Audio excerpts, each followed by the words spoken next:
All right, so we talk about street combat. We're actually talking about 3 ranges of combat. Now, what are 3 ranges of combat? Basically, what I have is long range, okay, short range, and then vertical grappling range, right? So on the ground. So what I want to do is, if I'm in combat with a guy, I want to adjust myself so that, for example, if his leg is right here, I want to position my foot so I'm just kind of like outside your lead leg, right? And I want to keep you just outside, about 6 inches from my lead hand. If I can't hit you, you can't hit me until I decide I want to hit you. And the only way I have to do that, to cross that, we call it reactionary gap, is I'm going to step with my lead leg and punch at the same time, okay? Notice what I did. My leg and my hand moved at the same time. Imagine there's a bar attached to my wrist to my ankle. They move together. Boom. I cross that gap. I strike my opponent, and I have an option. I can back out, or I can stay here, bring up the back leg, and throw that right down, okay? Back to base. We'll call it base position. I'm back to a nice, comfortable, it's like a surfing position, right? So my legs are always right here in this base position. I should be able to easily get down here, legs forward, and keep my balance, okay? A lot of guys don't do that, or they'll switch the legs, they'll cross their feet. These are all bad ideas to fight. You always want to keep a good base beneath you, right? So again, the long range technique, I'm way out here, 6 inches outside my reach, and I want to hit them. I take that step simultaneously. Why is it simultaneous? Because if I step and then punch, you'll see that leg moving, and you'll move out of the way. Boom, I missed the shot. If I start with the punch, and then step, it's too late. Same thing. I didn't reach out and hit the guy. He's already moving as I'm trying to close the gap with my arm extended. I'm being clocked. Okay? So we want to do it together. So 1, boom. Okay? Now what I want to do is bring that, I want to go into the close range, right? So we're far range, now our close range. All I'm going to do is step up, boom, here. Now at this point, I go into forearm strikes, knee strikes, whatever I want to do at this point. Now, maybe we're in a situation where he grabs me, that's fine. Next phase is we're going to the ground. I'll take him down, or maybe we just fall down together, doesn't matter. Now we're in a grappling range. Now, here's how I look at grappling. I've got a black belt in jiu-jitsu. I like jiu-jitsu. I like grappling. But realistically, in a street fight with more than one opponent, it's a bad idea to get into a grappling match. Why? If I'm on the ground fighting with one guy, his friend comes along, kicks me in the head, I got problems, right? So I look at grappling as insurance to get back to my feet and continue to either fight on my feet or run away. So we have long range techniques out here, close range techniques, and then grapple range, going to the ground. If I have to go to the ground, I'm going to try to get back up, unless it's just me and him. This has actually happened to me before. So I'm going to give you a little war story just to drive home this teaching point. I got an altercation with a guy in the road at road rage because he was raging, not me. And he was drinking beer and threw the beer can out in my car. One thing led to another. He stopped, tried to get a fight with me. He'd sped off. I went, pulled to the side of the road, called the police. While waiting for the police, the guy showed back up, and he said he was going to kill me. And we're out in the woods, it was just me and him. So he said, I'm going to kill you, how do you want it? I either shoot your stack. And he had a gun in the back of he was a pickup truck, and he had a shotgun in the bag, then he had a handgun, I had a pit bull, he had it all, right? He had the white beater shirt on, but he was black, so happy, he's a white guy too. So at that point I realized, okay, this guy ain't joking. He said he's going to kill me, right? So I walked away, and when I walked away, I decided, well, let me memorize his license plate. When I did, this guy took the time to cover up his license plate with a Subway sandwich wrapper. I said, man, this guy don't even want to get caught. So I grabbed the wrapper off so I could memorize the license plate, and that's what got this guy really fired up. He jumped out, attacked me, and it was game on. And it was really at this point me and him. This could have ended my life if I didn't win the fight, because there was no one out there to help us or help me. It was either win or maybe die. So we were throwing punches, and then we ended up getting kind of in a clinch. And what ended up happening was, I started throwing my close range techniques, and then we went backwards. And luckily for me, I love this too. When guys wear their shorts, their pants, down below their butt, and that's, I think it's cool. Well, that didn't work out too good for him because his pants fell off and down his ankle. And so now he was hauled, right? So he's standing up with his, his legs were huddled together, and I just, and he fell over. And I jumped on top of him and, finished the fight. And that could have easily went to a whole nother level, right? Or especially if he was, he had to jump on me. Let's say he just hit me one time and put me down. He could have went back, got the weapon, whatever he had, and had finished the job. Now let's talk about strikes to the head. What does that mean? How do guys get knocked out? All right, so there's a phenomenon called coup, counter coup. And that's basically what happens when you get hit in the head, okay, particularly from the side, your brain sloshes around inside your skull, okay? It's suspended by cerebrospinal fluid, but it's designed to buffer the brain from impact, but it can only, there's a limit to how much it can withstand. So you get hit hard enough, the brain bounces off your skull, and the inside you bruise the brain, and you bleed, and sometimes you go unconscious, sometimes you die. I've literally watched 2 guys die in a boxing ring, throw headshots, right, from boxing, in boxing.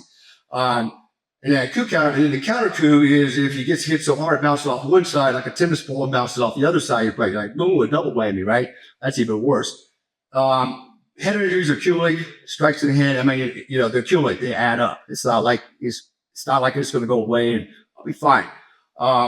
So, bearing that in mind, when we target the head, we're really not targeting the head so much. We're not even really targeting the chin so much, the jaw. We're actually targeting the throat and the sides of the neck.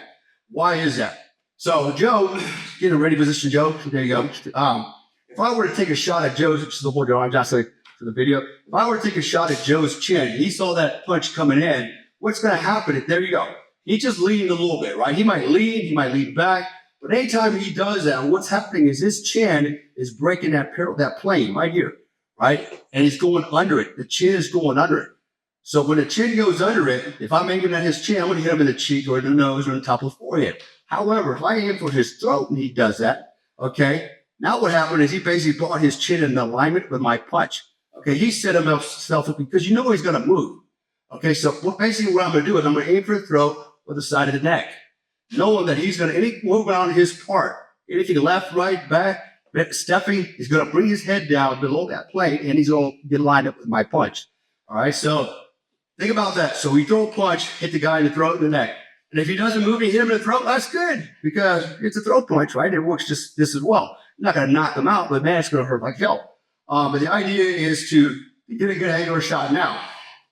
Ideally, we want to hit to the side of the jaw.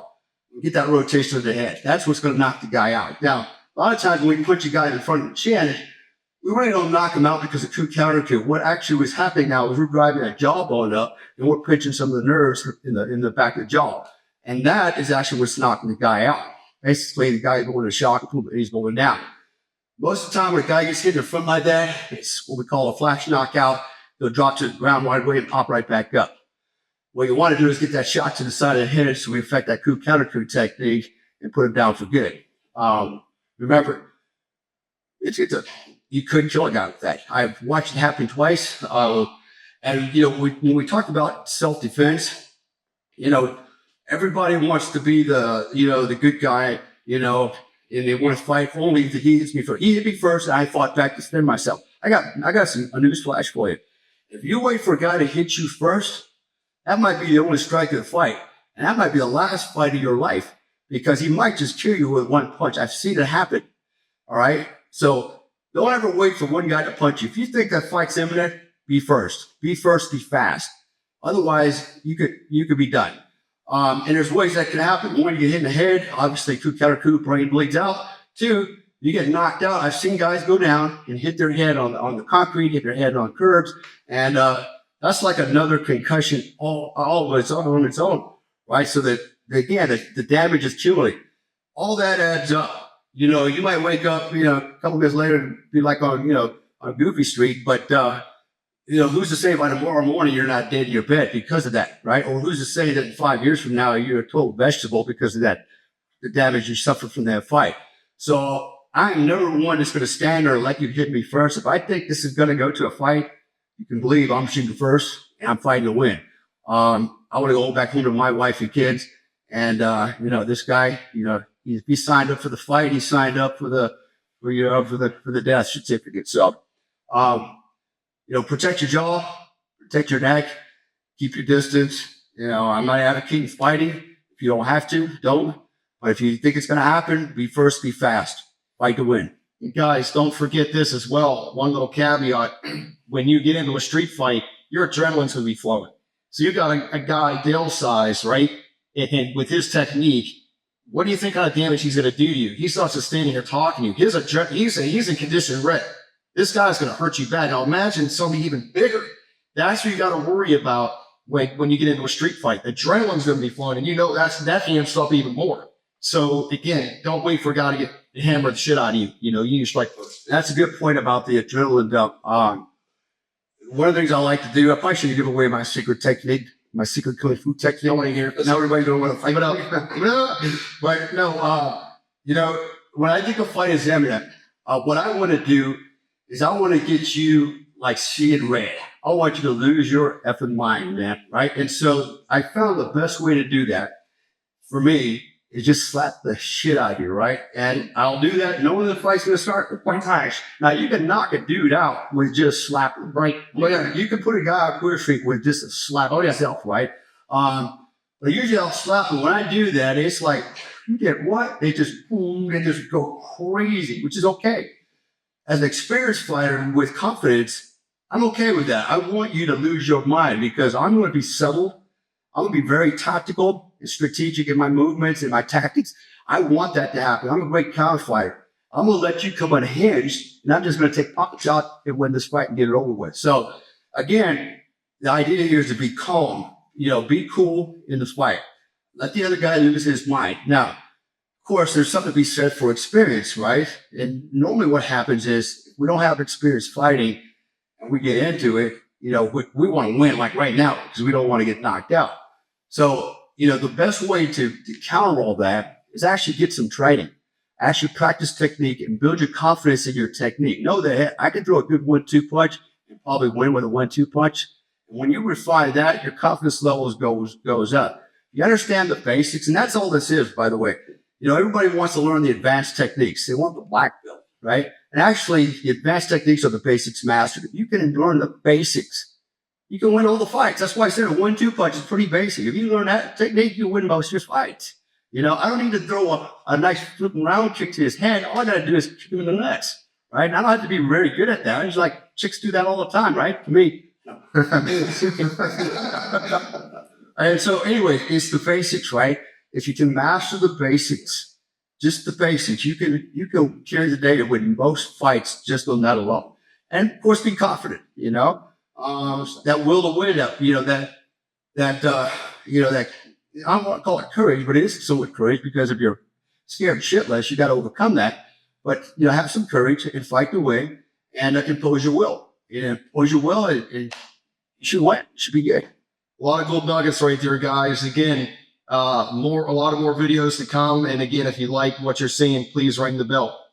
Hey, Jimbo here with another tip for you. This has to do with understanding just how far you will go to protect yourself and your loved ones.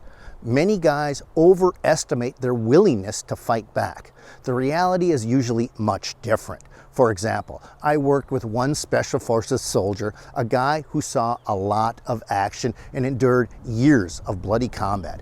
What he said to me was this, quote, "Many men cannot fathom the idea that somebody actually wants to kill them.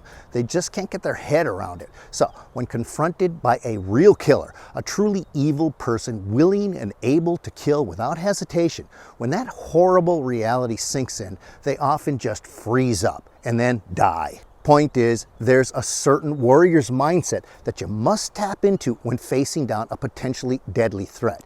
It means you are willing to either escape and fight another day or step up and fight with deadly force, with deadly intentions, if there's no other choice. As my street fighting friend Paul Vunex once said to me, quote, "You've got to demonstrate a complete disregard for your opponent's well-being." So here's what I did. I got a few U.S. Special Forces soldiers to show you how to tap into this warrior's mindset along with some lethal hand-to-hand fight moves. Deadly moves that kill in an instant if you're ever confronted by a deadly threat. But here's the thing. These moves are very ugly and very brutal moves, so much so that I am not allowed to show them to you here on this platform. If I did, they would shut down my channel for sure. However, if you think you can take it, I am now willing to show them to you for free. Just get to the link in the description. This is pretty gory stuff, but when your life is on the line, you'll be damn glad you learned these simple moves. Like I said, you can see them for free through the link in the description. Okay, let's move on to your next tip. Thanks for watching our video lessons here at TRS Direct. Hit the like button down below and consider subscribing to our channel here on YouTube. Hit the bell icon and we'll send you a notification when there's a new lesson available. Thanks again for watching.